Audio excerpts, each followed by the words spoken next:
Chapter 41 The Gift. Neil scowled at the mention of a childhood best friend.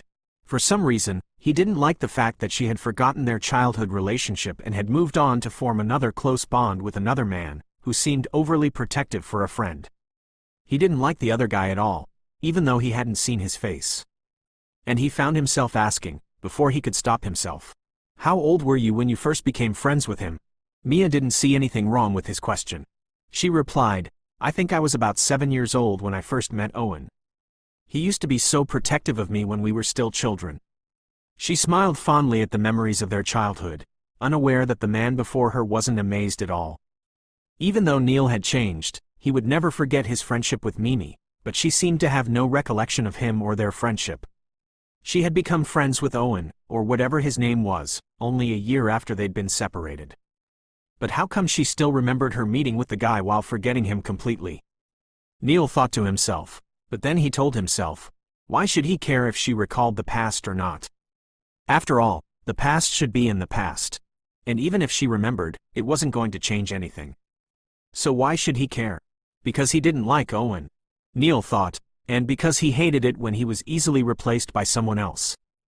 And no matter what, he wanted to know what happened to make her forget about her life in Mirage Mesa. Neil recalled the guitar he had gotten for her yesterday, and then looked towards it. "Harrison, take out the guitar and play that song you sang at the bar that night," he said, his eyes sweeping back towards her on the sofa. Mia was taken aback by his request. How dare he tell her to touch something as expensive as the guitar he'd brought along with him yesterday? She wasn't ready to pay for another debt if anything should happen to the guitar. Hence, she smiled and politely said, "I'm sorry, Mr. Bennett, but I no longer have a guitar to play you a song. You remember it was ruined by those lectures, right?" Neil raised a brow. "You have one now. Take it out and play me the song," he remarked nonchalantly as he gestured towards the brand new guitar case in the corner. "It's yours." Mia couldn't believe what she'd just heard. She looked from the guitar to the man on the bed, who looked too serious to be joking with her. She was too stunned to even move to approach the guitar. He had bought a Harmony Luxe Virtuoso guitar for her? Did she perhaps hear him wrong? Even if she sold everything inside the house along with herself, she would never be able to afford such a guitar. But here was Mr. Ice Cube casually saying it was hers? Mia smiled nervously as she managed to speak after her momentary shock. I can't accept such a guitar, Mr. Bennett," she said honestly. Neil's eyes narrowed at her. Didn't she like the guitar? Or perhaps she didn't want to accept it because he had bought it for her and not Owen. "Why can't you accept it?" he found himself asking again. Normally, he wouldn't give a hoot if someone accepted something he'd bought or not. When was the last time he'd even bothered to buy something for someone? He couldn't even remember giving anybody a present. But now that he was giving, the person wasn't taking it from him. He should just take back the guitar and break it, like he usually did to any musical instruments. But then, how could he do that, knowing the only person who knew how to sing his mother's song had no guitar to sing it again? "I can't accept it because it's too expensive for me to keep, Mr. Bennett. Besides, if I accept such a thing, I won't be able to pay you back in this lifetime," Mia explained. She would be out of her mind to keep such a guitar with her. But then, Mr. Ice Cube's next words left her with no choice. "I broke your other guitar, so it's either you take this one, or I break it into pieces as well." He talked about breaking the expensive guitar so casually, it made Mia overlook the fact that he had broken her previous guitar. However, despite that, she still couldn't accept the guitar. If you're going to refuse the guitar again, think twice because I won't force it on you, and I'll break it in your presence right now," he warned calmly as he locked her in place with his silver eyes. Neil had thought he would never appreciate music again in this lifetime. But when he heard her sing his mother's song at the bar that night, he realized how much he had missed the song and the warmth that came from listening to it. And in this world, apart from his mother, only he and Mimi knew how to play that song, no one else. And since he would no longer lay his hand on a guitar again, he wouldn't want the other person to forget the beauty of it and keep his mother's only treasured song alive. Mia nervously approached the guitar case. She would have continued to refuse him if she hadn't seen how serious he was about breaking a beautiful, expensive guitar. How rich was he to break something as expensive as a Harmony Luxe Virtuoso brand? Who was this man? That question would be a mystery until she would investigate his true identity. However, The thought that he cared enough to buy her such a guitar surprisingly made her heart surge with warmth. She felt tiny little butterflies fluttering in the pit of her stomach as she picked up the shiny guitar case from the floor. Mia ran her fingers across the surface of the guitar case, with her eyes gleaming with tears. She didn't know why she was crying out of her mixed feelings. She opened the case and brought out the guitar that gleamed under the light. Its strings and soundboard were made of the highest quality material she'd ever seen or touched. And when she ran her fingers across the strings, she felt her heart soften from the familiar melodic tone. Neil watched from the bed as the girl was surveying and handling the guitar like it was gold. And for some reason, he felt immensely pleased that she seemed to like it. But when he noticed the tears roll down her cheeks as she held the guitar, he frowned deeply. Was she crying because he forced the instrument on her? Didn't she like it? If you don't like the guitar, you don't have to keep it. I will. No, I like it. Mia cut him off, before he'd suggest to take it back and break such a beautiful thing.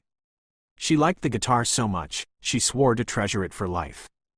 Even though the thought of selling it to pay off the bank loan and also get a beautiful dress for the school event crossed her mind, she would never do such a thing.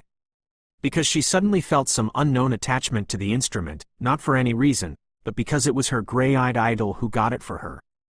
Normal people might find her crazy, but Mia had always fantasized about being gifted a guitar from a man with gray eyes, the eyes that gave her inspiration to sing a song. A song that had been carved into her very soul, without knowing how she'd come to know it or even sing it. It was like a melody that would forever be in her heart and soul. Longing for love. Mia sat down in a more comfortable way and placed the guitar on her lap. She closed her eyes and began to play the song. The smooth, tender sound of the guitar mixed with her voice was like the voice of an angel sent from the sky. It was so beautiful and soothing that even Neil was lost in the moment. He gazed at her without blinking. The background window light that shone into the room and fell on her figure gave her an angelic aura that would make the demons melt at the sight of her and the sound of her voice. Her brown hair poured down her shoulders in luscious curls, and her graceful fingers moving on the strings were so beautiful and satisfying to watch. Once an adorable little girl, she had blossomed into an angelic and alluring woman.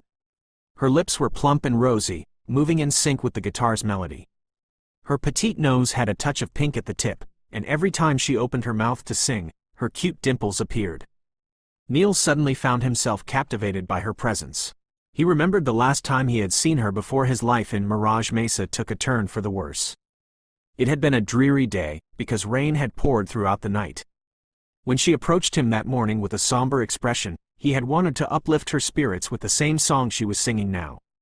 He had taken her to the backyard of their house and placed her on the white swing he'd requested his father to make for his Mimi, and she had been happy to be on it.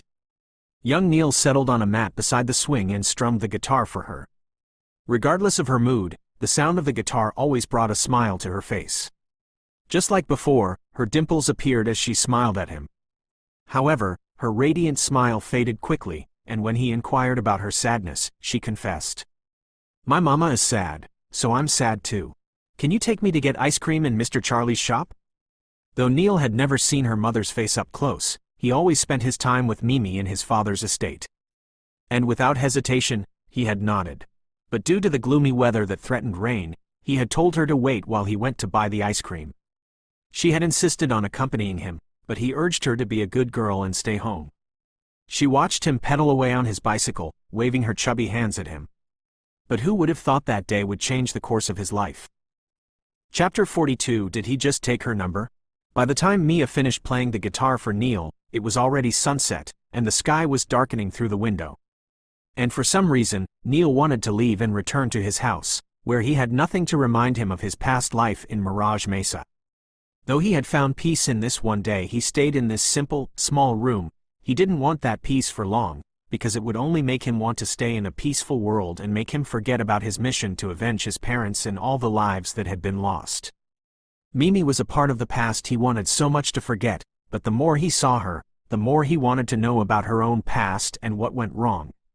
But at this moment, he didn't want to be anywhere close to her and the song that had brought him peace a moment ago. He wanted to return to his empty, lonely condo, where it would be him and himself. Furthermore, he was starting to feel a bit of discomfort from his bullet wound. He needed a doctor to check on the wound to make sure there was no infection. Fortunately, the military doctor, who turned out to be Davina, was one of the few people Neil was close to. If he asked her to keep this incident a secret, she would respect his decision and treat him without letting a word out to his uncle. Thus, Neil pulled out his phone and sent a text message to Davina, telling her to be at his condo before he would arrive. Afterwards, he sent another text to Liam. "Can you drive downtown to Whispering Way in a few hours?" Neil asked because he knew Liam might be busy doing his part of the mission. But then his friend's reply was quick to come. "Yeah, why? Don't tell me you are there now." Liam, who was currently driving home from work, eagerly awaited Neil's reply. He was in a rush to get home because he had a beauty waiting for him in his bed. Due to their mission to uncover Doc Kroll, Liam hadn't had any fun with a woman in a long time. Today was a Saturday night, and he wouldn't be working the next day, so he had arranged for a high-class one-night stand through an online service. However, upon receiving Neil's message now, he realized he wouldn't be able to enjoy his evening with the woman who was currently calling him at the moment. Nonetheless, his friendship with Neil was more important than some whore, so he ended the call and read Neil's next message. "Yeah, I'm there. I'm currently unable to walk, which is why you've got to come down here to get me. But if possible, make sure to dress like a commoner and park your car far away from the address I will be sharing with you." Liam was taken aback when he read the message. Unable to walk? What could be wrong with his friend?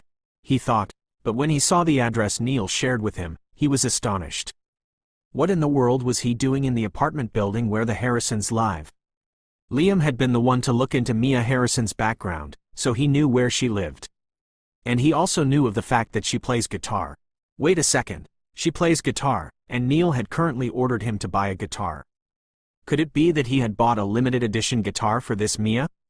Could it be that he had also spent the night in her house and was unable to walk because they had been doing something unholy and were caught in the act, and his friend was beaten to disability? Liam had once been rendered unable to walk after being caught in bed with a married woman whose husband had been absent for many years and required another man to fulfill his marital duties. However, when the husband unexpectedly returned from his extended business trip and discovered them in the act, Liam was viciously beaten by the husband's bodyguards, resulting in a temporary disability. However, one thing Liam was sure about was that his friend was different. He had never seen Neil messing around with any woman. It was like he was immune to them. No matter how beautiful a woman was, his friend wouldn't look at her twice. He would act like he hadn't seen them and walk away. And most of the women that tried to seduce him ended up in a very bad state. Like when they were ordered to go to a formal banquet in disguise of one of the businessmen to investigate the host of the banquet. A woman had taken an interest in Neil and even went as far as to use her influential background connection to trace the mansion he had been living in when he took that disguise. She had stripped naked and awaited his return in the huge pool on the grounds of the mansion. Liam could still remember what his friend had done to the woman when he found her in his pool. He had walked to the pool and nonchalantly picked up her discarded clothes and walked back into the mansion while ordering the securities to throw her out of his property and make sure not to give her anything to cover the nakedness she was so willing to show. So, if there was one thing Liam was sure about, his friend was immune to women, nor was he interested in men. He was like a lone man with no emotions whatsoever. He was too immersed in his missions to even give a chance to any life entertainment. Even though they had been friends for 12 years now, Liam had never seen his friend laugh or even smile genuinely. He was like a lifeless stone with no hobby. Liam could bet his life that Neil wasn't in Whispering Way because he went to have fun. His disability to walk might be something serious. And thinking about this, Liam made a sharp U-turn and sped his car towards Whispering Way. He would find some shop and buy some commoner clothes on the way. Back in Mia's room, Neil was already eating the dinner she'd brought for him without any hesitation, as he was starving from all the weeks of having to depend on a nutritious pill instead of traditional meals. She was also eating at her reading desk with her back facing him. And when she was done, she walked to him and picked up his empty plate. Before she could leave, he spoke. "I will be leaving in an hour when a friend of mine gets here. Will your neighborhood be clear by then?" he asked, as he remembered her saying she didn't want any of her neighbors to know of his presence in the apartment. Mia was surprised. She had almost forgotten that he would eventually have to leave. After playing him her favorite song on the guitar, she had become comfortable with having him in her room, without worrying about the authorities searching for a criminal. However, she had also noticed that after she finished playing, he had been unusually silent and calm. His usual cold expression looked so nonchalant. He had eaten the food she offered without hesitation this time. I will have to make certain that the coast is clear before you leave. But how are you going to walk out of the apartment when your legs are? She hesitated to complete the word, pointing out his disability to walk. She knew how bad-tempered he could get, and she didn't want to say anything that would spoil this comfortable, calm demeanor he had on now. And to her relief, he didn't get angry and calmly said, "Liam will need to enter the building to fetch me from the door." "No worries, he will blend in with the crowd here," he reassured, noticing the look of concern on her face. While he personally didn't care about others' opinions, he couldn't repay her kindness by tarnishing her reputation in society. He understood that some people were narrow-minded, and seeing a man leaving a young woman's room could damage her image. However, recalling Liam's background check about the Harrisons' debt and Mia's mention of finding a part-time job, Neil found himself asking for something he never thought he would ask a woman. But he did it in his own way. "May I see your phone?" he requested, reaching out his hand for her to hand him the phone that was tucked away in her pocket. After a brief hesitation, she handed him the phone without questioning. But she couldn't help but wonder what he was going to do with her phone. But then she knew immediately. She watched in surprise as Mr. Ice Cube dialed a number on her phone, and his own phone, which was on the nightstand, immediately rang. He then returned her phone without saying anything. Did he just take her number without asking for it? Chapter 43. Leaving the apartment. Liam parked his white Lamborghini a good distance from the apartment building where Neil had sent for him. He didn't know why his friend had asked him to dress like a commoner, but he had done just that. Liam had even done more than he was asked to do, just to be safe. He had brought some ordinary-looking attire on the way and wore it after making a few holes in it to make him look like some homeless beggar. Unfortunately, despite his best efforts, Liam looked nothing like a beggar. His tall, muscular physique, neatly trimmed crew-cut hair with faded sides, and striking facial features made him stand out amongst the crowd in whispering way. Moreover, apart from being a soldier, and as the only son of one of the wealthiest CEOs in the country, Liam had been raised in wealth. His attempt to blend in as a commoner did nothing to hide his wealthy appearance. One look at his face, a person would know he wasn't from a place like Whispering Way. "Shit, why are they all staring at me like they've never seen a humble commoner before?" he muttered to himself as he walked down the street that led to the apartment building. He decided to just wear the baseball cap in his hand to shadow his face. Though he had taken many disguises in the past, this was his first time trying to pretend to be a commoner, which he could tell was going badly. Liam hoped Neil didn't ask him to disguise because he wanted to catch some criminals in Whispering Way. Besides, that could be the only reason his friend would ask him to go through this trouble of parking his car in the distance before walking down here to get him. Neil would never go through any trouble if it had nothing to do with catching the Doc Kroll lackeys, and right now Liam was 100% sure that all this was because of his mission. Unknown to him, his friend was only going through this trouble just to keep someone's reputation clean. Even though Neil could barely stand up on his own, he managed to stand when Mia told him that the hallways were clear. He was aware that she didn't want to be seen with him. Thus, after he'd put back on his jacket from last night, which she had washed for him in the morning, he straightened up and glanced at her. She stood beside him as if intending to help him if he were to lose his balance and fall. Her expression looked anxious, and she was hugging her midriff out of habit. "Are you sure you will be all right walking out on your own?" she asked worriedly as she looked up at him. Even though Mia didn't want to be seen with him, she had offered to help him out of the apartment building, but he had blankly refused, saying he would manage on his own. And as she watched him preparing to leave, she suddenly felt like he shouldn't go. He had only been in her room for a day, but it felt like she had been sharing the room with him forever and was used to him. He offered her a curt nod of his head, as if to show his gratitude, before he steadily walked out of the apartment and closed the door behind him. Neil's limbs were shaking with each step he took to walk out, but he didn't stop and kept walking until he was far away from the Harrison apartment room. As he was walking down the stairs, he suddenly bumped into someone as his legs threatened to give way underneath him. "Watch where you're going," Owen remarked in annoyance as he looked up at the man who bumped into him and caused him to drop the mixed-flavored ice cream he'd gotten for Mia from her favorite ice cream shop. He glared up at the unfamiliar man with annoyance, but meeting his cold, silver eyes, Owen dared not open his mouth to speak again. And without even bothering to apologize, the silver-eyed man continued to walk down the stairs like some drunken man who couldn't walk properly. Owen glanced down at the spilled ice cream and snacks. He muttered a curse as he realized he wouldn't be able to take back anything for Mia because of that man who had bumped into him. He couldn't help but wonder where the man was coming from, because he didn't look like he even belonged to their neighborhood. He glanced back and noticed the man was being approached by another man he'd noticed downstairs earlier when he was coming inside.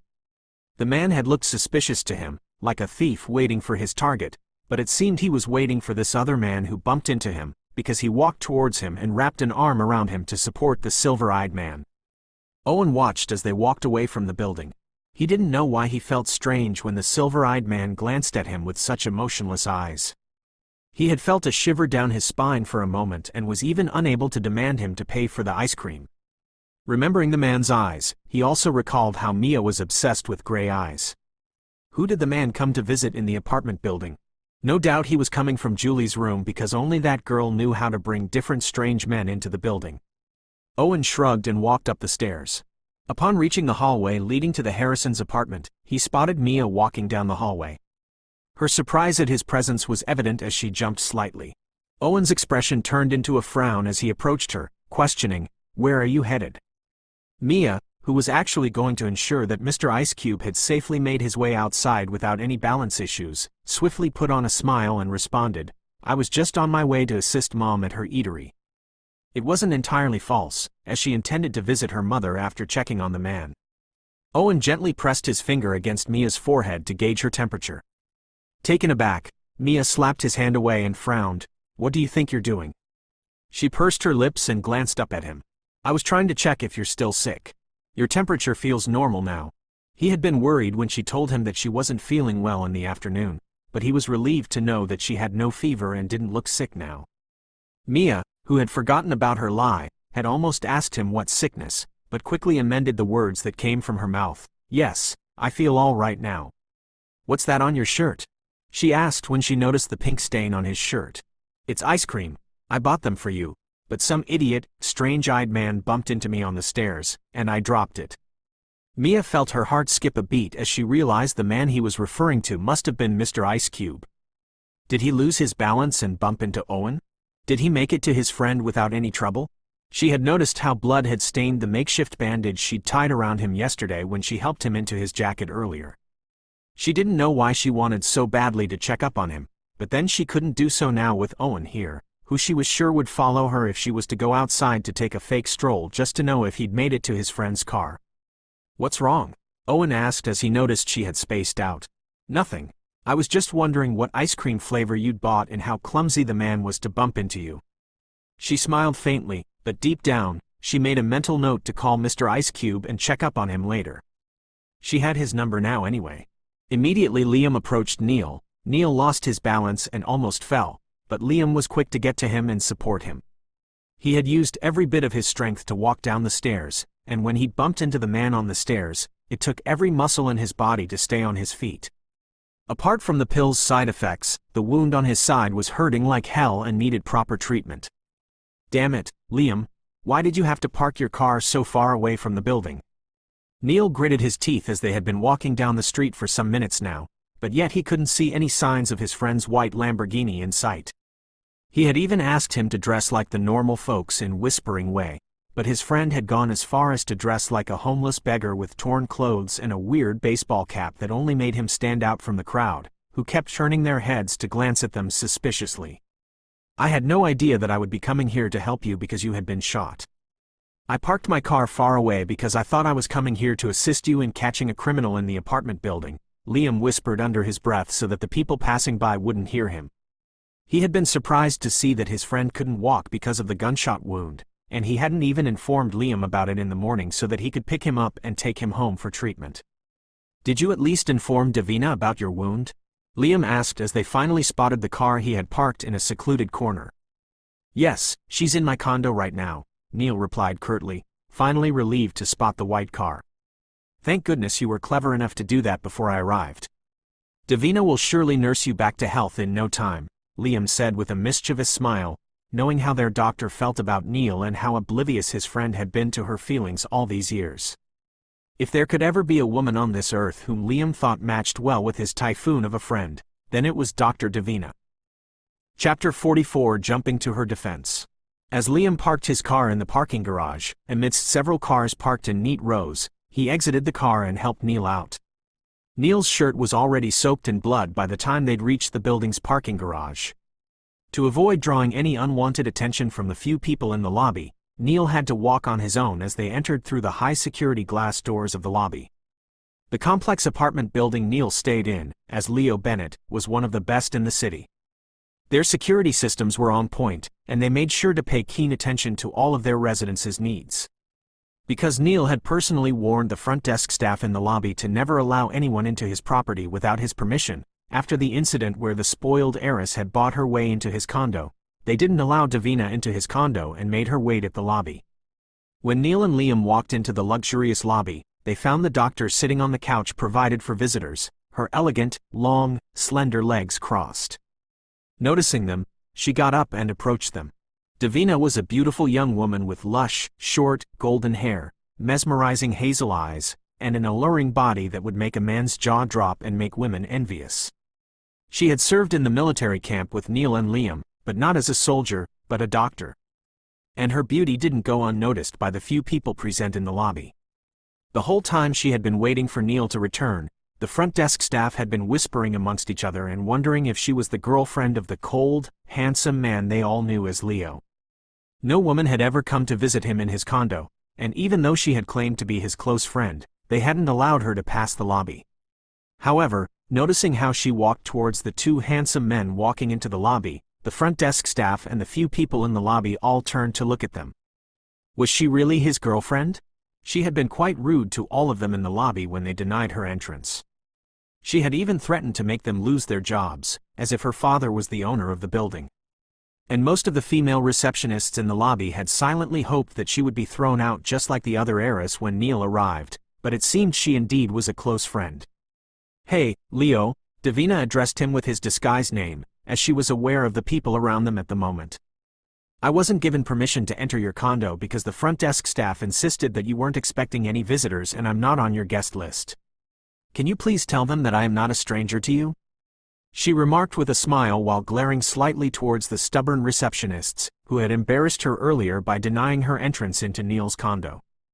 Neil didn't have the strength to deal with any of the front desk staff or even tell them to put Davina's name on his guest list just like Liam's name was on it. He only gave a nod of his head towards the staff and began to walk forward. Davina noticed how his black shirt looked slightly damp at the side and could immediately tell he was bleeding. Seeing how he looked like he would collapse anytime soon as he forced himself to walk, she moved closer to him and wrapped an arm around his waist to support him, while making it seem like she was being intimate with him to the people. She didn't like how they had embarrassed her earlier and decided to show them how close she was to the man they were all fantasizing about earlier in her presence. "I got you. Let's go in so I can check on the condition of your wound," she whispered to him softly so the people wouldn't hear. However, the front desk staff, who were now familiar with Neil's cold indifference to women, were surprised he didn't push the arrogant woman away and instead leaned into her as they walked towards the elevator. When they reached Neil's condo, he pressed in his complicated password before the door clicked open, revealing his cold, black and gray apartment room that had no warmth of a family home. Immediately they entered, he collapsed onto the living room couch, his body shaking violently.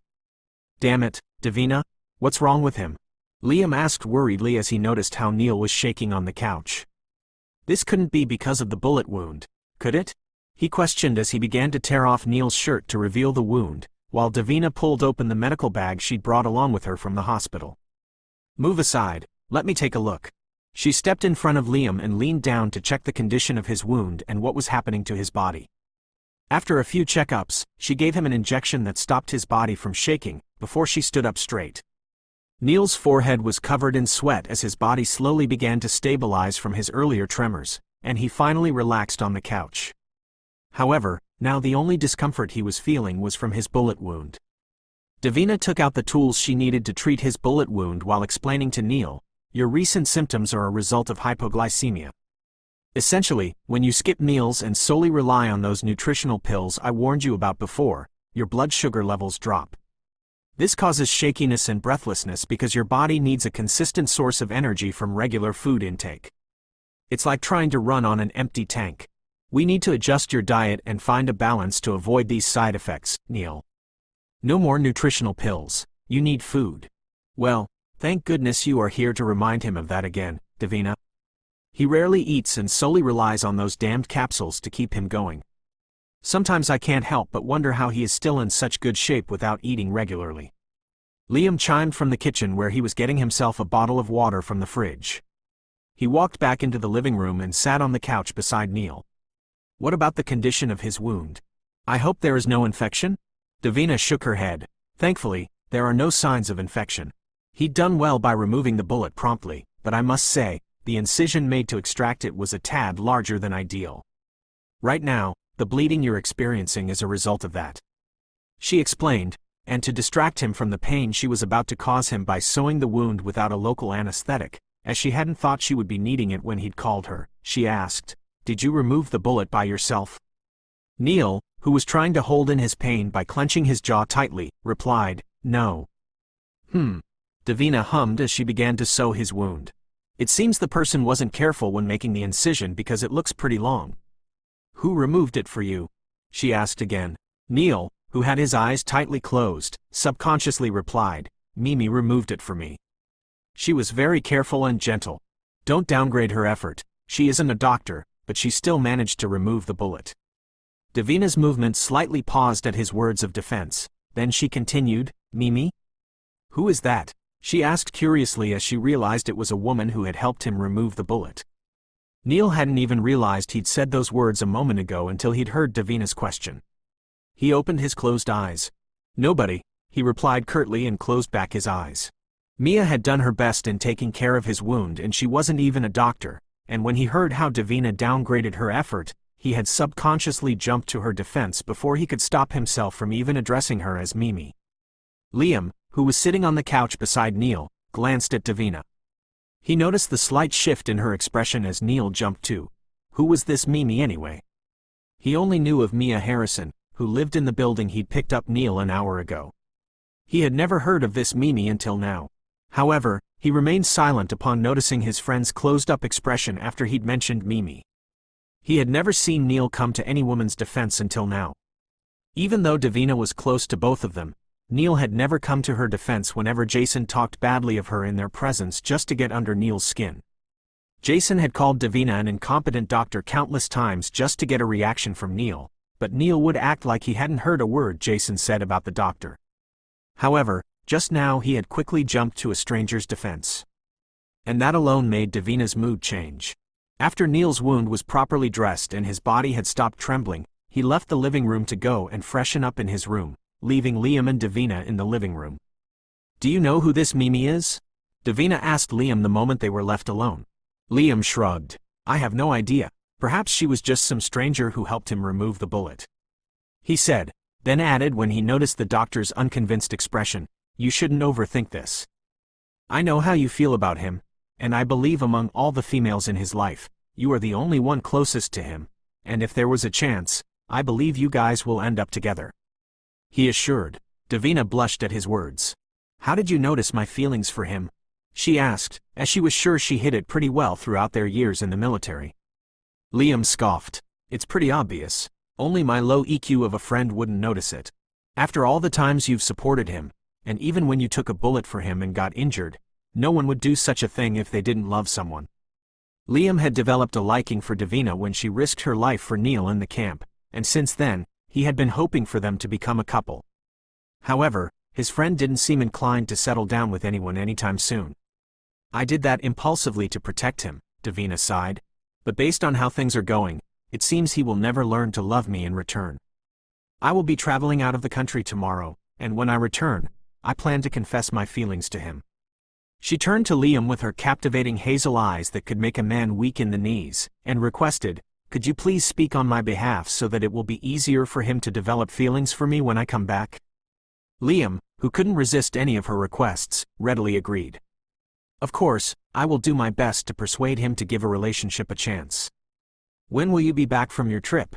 Next month. Take care of him and make sure he doesn't have any of those capsules again. Taking more of them can become poison to his body. Chapter 45 Love Advice. Neil stepped into his luxurious black bathroom, feeling the cool, dark tiles envelop him in a sense of solitude. He had personally gotten some interior designers to rebuild the bathroom just like the one in his main mansion, because he hated changes in his life. Thus, any house he moved to, he would make them look like the other. And just like all the others, the bathroom was a reflection of his cold, unemotional nature, with every detail carefully chosen to create an atmosphere of detachment. The bath itself was a deep, soothing black, as if it had been molded from the night sky itself. As he began to run the warm water, the sound of it echoed off the tiles, muffled and distant. Neil had used a leather cloth around his bandage so he could finally take a shower after a whole day without a bath because of his wound. He closed his eyes and let the water wash over him, soaking away the tension and pain that had been plaguing his body. The pain from his wounded side was a constant reminder of the danger that lurked just beyond the safety of his disguise. Now that he'd let the enemy know they were being tracked, they would be on alert and would do anything to bring down the people tracking them. He hadn't let himself worry about this fact because his body wasn't in the condition to dwell on all this yesterday, but now that he could finally feel all his limbs, he knew he had messed up pretty bad last night by letting his guard down with the scarred man. Now, the man would start looking for the sources that led Neil to him, and that only source was the girl who had revealed the information to the media a month ago. Neil shook the thoughts out of his mind and decided to worry about them later. But then, he just couldn't. His mind was used to being worried about the worst that could happen to his mission, and just like always, he couldn't stop himself from thinking of the worst that could happen. His world was a mess, filled with danger that would forever be like that until the day he'd finally pay back the world for his mistake 2 years ago and avenge his parents. Then he could drop dead for all he cared. As those thoughts ran in his mind, Neil suddenly felt the blackness of the bathroom seem to grow darker, as if it was trying to consume him, to trap him in his cold, unfeeling world and suffocate him to his death. He hadn't gone to see his therapist in the last few months, and he was starting to see the symptoms that he needed to go and visit the man, Neil thought as he stepped out of the shower. But as he stood in front of the huge mirror, wrapping himself in a black robe, he couldn't help but feel a sense of disconnection from his own reflection. The gray eyes staring back at him revealed no emotions, no hint of the turmoil that churned inside him. He was a stranger to himself, a cold, unfeeling stranger with no feelings for anything or anybody. He had no ability to think of anything else apart from his mission. And yet, as he looked down at the makeshift bandage that he'd brought along with him to the bathroom after Davina had removed it from around his waist, he couldn't help but think of the owner of the scarf, Mia. The young woman who had saved him yesterday, who had smelled of roses and whose lips had brushed against his in a moment of her nervousness. Just that little touch of her lips on the side of his mouth had surprisingly brought a little warmth to his body, but he had ignored it with his usual indifference because it meant nothing to him. She also meant nothing to him, but his mind had kept wandering to her after the day he discovered she was the girl he'd once loved as a boy. Neil's thoughts were a jumble of emotions for the first time, a mix of displeasure, anger, and confusion. He didn't know what it was about Mia that captivated him every time he looked at her, but he couldn't shake the feeling that there was something mysterious about her that even she was unaware of, like the fact that she didn't remember him, when in their childhood days, she was the one who always followed him around like a lost puppy until the day he finally started to play with her. Neil dismissed all thoughts from his mind and got out of the bathroom. But immediately he stepped into his bedroom, he found Liam standing in front of the floor-to-ceiling windows of his room, looking outside at the night skyline of Zen City with his arms crossed against his chest. "You're still here? I assumed you would have already left," Neil calmly commented, drying his damp hair with a black towel. He had taken his time in the bathroom and hadn't anticipated finding Liam still waiting for him in his condo. Liam turned away from the windows, mischief flickering in his midnight black eyes. He sat on the edge of the large bed and looked up at Neil, who emerged from his walk-in closet wearing a casual set of black nightwear now. "Man, don't you ever get tired of black? Everything around you is either black or gray. You have no color in your life. You should go out and try to have fun like a normal person." I know where this is going, Liam. Spare me your lectures about finding a partner in life," Neil cut him off, as he'd already heard Liam talk about this countless times. However, Liam wasn't ready to back down today after he'd made a promise to Davina to convince his friend about giving a relationship a try. Liam had walked Davina to her car when Neil was still in the bathroom. He'd seen how sad she looked at the fact that Neil only called or messaged her whenever he just needed her medical help, despite all the years they'd known each other. Even Neil's uncle also supported Davina as a potential partner for his nephew. This was because Davina possessed not only beauty but also a strong understanding of their covert military operations. She was skilled in firearms and had undergone training alongside them in camp. Given the lurking dangers of Neil's missions, she was considered a better choice for him. Even Liam agreed that she was the best match for him. Today, Liam was determined to subtly encourage his friend to reconsider his stubborn belief that love is the downfall of every man. My friend, I know you may not want to hear this, but you can't continue living your life like this. I've never seen you have any fun or derive any enjoyment from the experiences that life has to offer, Liam asserted, rising from his seat on the bed and placing his hands on his hips to confront his friend, who seemed to be ignoring him while sitting in front of his computer. I'm not taking love or life advice from someone who jumps from one woman to another without a second thought, Neil remarked nonchalantly as he turned on his computer, just to ignore all of Liam's nonsense. Liam laughed humorously, and then said, "Hey, I haven't found the right woman yet. Once I do, I'll finally settle down and start a wonderful family of my own, unlike you." Haven't found the right woman yet? That's just a fancy way of saying you're avoiding commitment. Neil chuckled without humor and began to run his fingers against his keyboards. I'm waiting for the right one, not just anyone.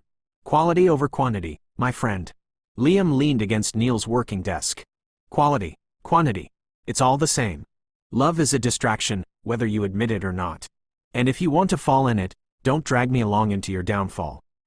Liam couldn't help but laugh again at his friend's indifference towards love and anything that has to do with it. Where did he even get all these beliefs from when he'd never loved anyone in his life but his mission? It's not a distraction, it's a missing piece in your puzzle. You just haven't realized it yet, Neil. You need it in your black and gray life. Spare me the cliches. I don't need love to complete me, he said indifferently. You might not need it, but you'll certainly benefit from it. You just need to open your heart a little and give it a try, Liam insisted. Davina loved him, but why couldn't he see it and open his heart to her? Neil might not admit it, but Liam had seen how lonely and boring his life was. Opening my heart is a vulnerability I can't afford in my life. Vulnerability is strength, not weakness. It takes courage to love. Liam wasn't ready to back down today, despite his friend's indifference. Neil's fingers paused their movements against the keyboards. Courage? I don't see the point in risking heartache. He continued his typing as he blocked out his brain from going back to anything that would make him remember all the reasons he hated love and all the reasons he could never consider falling into it. Because the reward is worth it. Love isn't always smooth sailing, but it's the storms that make the sunsets more beautiful. A deep, displeased frown settled between Neil's forehead. Save your poetic metaphors for someone who cares. I don't give a fuck. I care about you, man. I want you to experience the joy and warmth that love brings, Liam argued. I've seen enough people get burned by love. I won't be one of them. Never. Liam scoffed. Where on earth did you see people get burned by love? Not all love stories end in heartbreak. You're denying yourself a chance at something extraordinary and cooking up excuses. Extraordinary? I'm content with my ordinary, predictable life. Neil gritted his teeth, already getting bored of where this discussion was heading, or what the hell his friend was trying to get at, again. There's more to life than predictability. You're missing out on the magic of the unpredictable. Magic is an illusion. I deal with reality. He shut down his computer and walked back to his bed and grabbed his phone from the nightstand. Liam followed him on his heels to the bed and stood before him. Reality can be harsh. Love adds a touch of kindness to it. You just need to give it a chance. Neil had finally reached his limits, and he could no longer hold his irritation in. He exploded, enough. I won't be lectured on love by someone who can't even commit.